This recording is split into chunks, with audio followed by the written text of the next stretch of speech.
President Trump is on his way home from Turkey this afternoon. Over the past few days, he's taken part in a NATO summit there. Just a few hours ago, he addressed the international media, which was full of questions about Iran and the abrupt end of a ceasefire with the U.S. But President Trump shrugged off those concerns, saying the war effort has been a total success. They have no military left. Their air force is gone. As I said, their ships are gone. 159 ships are gone. They're at the bottom of the sea. Their radar is gone. Everything's gone. So when you say not a success, it's a tremendous success. The president went on to say the war should have happened 47 years ago, but he was the only one who could see it through. NBC 10 political commentator Sue O'Connell is here with us. Sue, thanks for jumping on. Yep.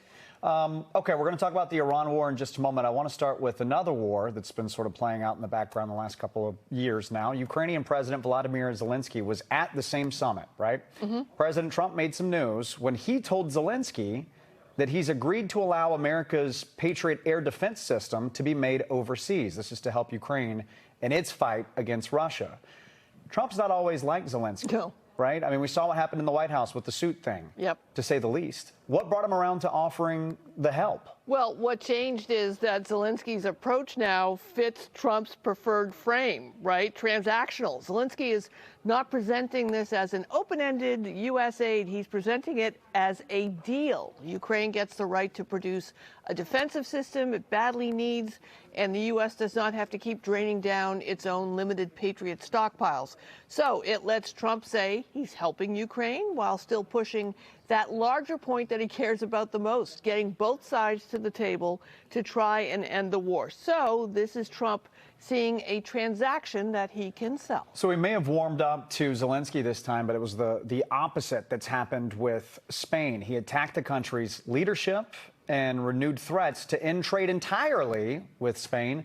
What's the cause of the new fight here? Well, there's two things. Spain has resisted NATO's new 5% defense spending target, and Trump is still very angry that Spain did not support U.S. operations connected to the Iran conflict, including access tied to Spanish bases and airspace. So to Trump, that looks like freeloading inside NATO and disloyalty during a military crisis.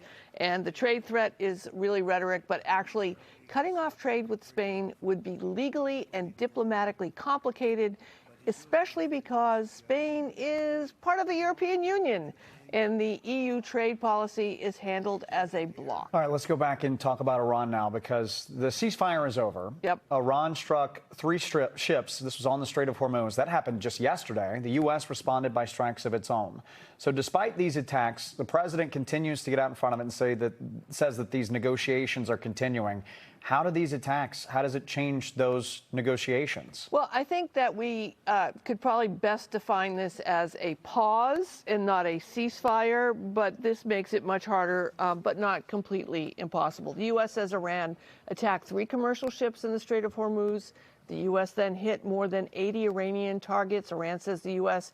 is the one violating the deal, so both sides now are accusing the other of bad faith. Trump says ceasefire is over, but he's still leaving the door open for negotiations.